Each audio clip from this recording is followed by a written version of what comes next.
Kasih karunia dan damai sejahtera Allah Bapa kita dan anaknya Tuhan Yesus Kristus menyertai saudara. Amin.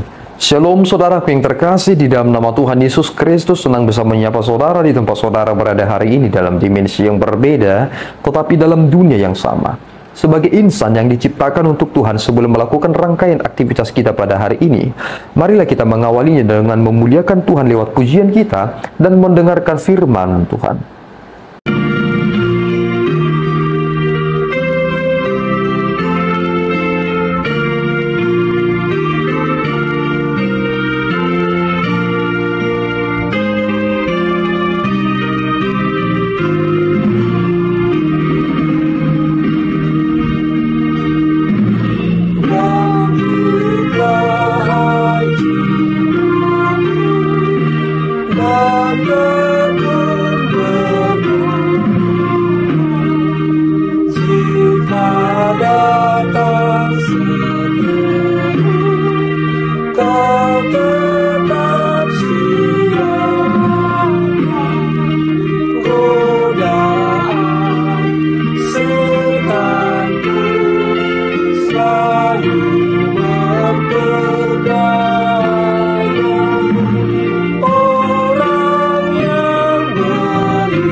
Mazmur 14 ayat 38, berjaga-jagalah dan berdoalah supaya kamu jangan jatuh ke dalam pencobaan.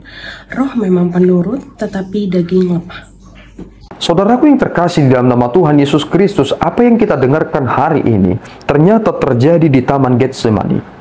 Ini adalah peristiwa di mana Yesus Kristus berdoa kepada Bapa, dan dalam hal berdoa tersebut ternyata Yesus Kristus mengalami yang disebut dengan hematohidrosis, bahwasanya darah bercampur dengan peluh, bahwasanya keringat Yesus Kristus ternyata bercampur dengan titik-titik darah, dan itu adalah tingkat stres yang tidak ada manusia dapat menanggung itu, dan Yesus Kristus ternyata mengalami hal yang demikian. Kita mungkin berpikir bahwasanya tidak perlu adanya ketakutan, kecemasan, dan lain sebagainya. Tetapi jika saudara memperlihatkan baik-baik, ternyata Yesus Kristus pernah berkata kepada murid-muridnya, sehingga ia membawa Petrus, Yakobus, dan Yohanes. Ia berkata, ia mulai merasa sangat susah dan gelisah. Katanya, hatiku sangat sedih, seperti mau mati rasanya. Ada sebuah hal yang membuat Yesus Kristus ternyata merasa sangat susah, atau sedang terhimpit, atau merasa ada sebuah beban dalam dirinya. Dan dia tahu bahwa hal yang mempengaruhi ia untuk mengatakan itu adalah karena dia tahu dia akan disalibkan. Makanya ketika Yesus Kristus berdoa kepada Bapa, aku tahu engkau dapat melakukan segala sesuatunya, dan aku tahu engkau bisa mengambil cawan ini daripadaku.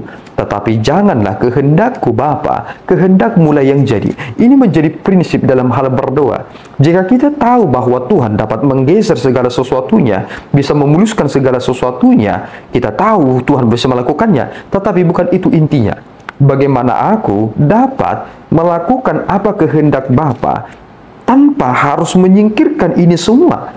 Biarlah aku harus melewati ini semua, lika-lika kehidupan ini, tetapi aku menyenangkan Bapa. Ketimbang aku meminta kepada Bapa, Tuhan, kiranya Engkau melancarkan semua usahaku, dan kemudian semua lancar seperti kita berada di jalan yang sepi, dan kemudian kita berkata, Tuhan sungguh memberkatiku. Kita bisa menjadi orang-orang Kristen yang begitu cengeng karena kita ternyata ingin lari dari segala persoalan itu. Dan ketika kita menikmati sesuatu itu, kita berkata, aku adalah orang yang sangat terberkati. Saudara bukan orang yang sungguh-sungguh terberkati karena saudara ingin sesuatu hal yang mudah untuk mendapatkan sesuatu. Padahal orang-orang yang terberkati itu adalah seperti Yesus Kristus, yang dimana dia tahu hal yang berat akan terjadi dan dia bergumul dengan itu, tetapi pada akhirnya dia berkata, kehendak mulai yang jadi.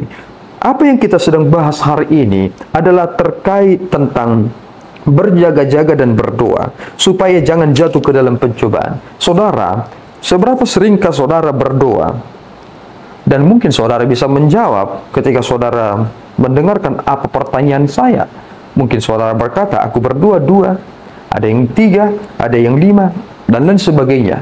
Ternyata ketika saudara melihat Yesus Kristus berdoa, ada penekanan-penekanan mengapa dia terus berdoa, supaya seseorang tidak jatuh ke dalam pencobaan.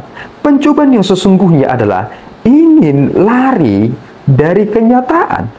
Jika saudara ingin menggenapi firman Tuhan, saudara ingin menjadi saluran berkat, tetapi saudara tidak siap dengan penderitaannya, itu adalah pencobaan. Bahwa saudara ingin lari.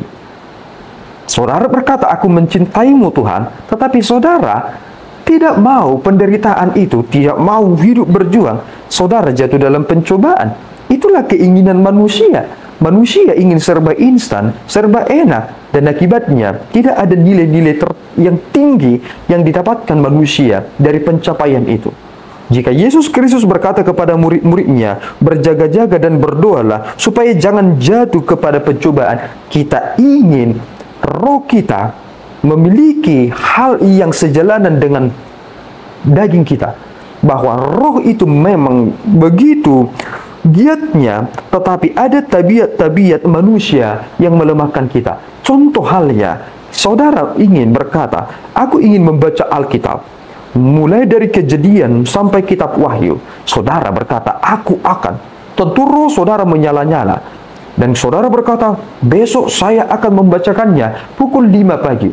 Kemudian saudara terbangun pukul 4.30. Saudara berkata, tidak apa-apa jika aku melewatkan hari ini, karena aku begitu ngantuk. Besoknya lagi saudara berkata, tidak apa-apa jika aku melewatkan hari ini, dan seterusnya. Dan pertanyaannya, apakah saudara selesai dengan apa yang saudara katakan? Saudara mengakhirinya dengan kegagalan, karena saudara tidak siap dengan semua perjuangan itu. Mari kita memikirkan ini baik-baik. Jika kita dikatakan berdoa, ini adalah ingin mendekatkan diri kepadanya, karena instruksi yang jelas hanya berasal dari sumber yang jelas, dan sumbernya adalah Allah sendiri. Tuhan Yesus memberkati kita berdoa. Ya Tuhan, kami bersyukur atas berkat-Mu. Kami boleh belajar dari anak-Mu Yesus Kristus yang membawa semua pergumulan hidup itu kepadamu dan membuat sebuah keputusan yang luar biasa. Jangan kehendakku Bapa, kehendak-Mu lah yang jadi. Ajarlah kami Bapa, supaya kami memiliki hidup seperti Kristus yang mendahulukan Engkau, memiliki pikiran seperti Kristus, berupaya untuk menggenapi firman-Mu, dan kami menjadi saluran berkat lewat semua hal yang kami lakukan dengan setia. Peliharalah kami Bapa, dan jangan izinkan kami menyimpang. Tuntunlah kami di dalam Roh Kudus-Mu. Di dalam Yesus kami telah berdoa dan mengucap syukur. Anugerah Tuhan kita Yesus Kristus, kasih setia Allah Bapa kita, dan persekutuan Roh Kudus menyertai saudara. Amin. Tuhan Yesus memberkati.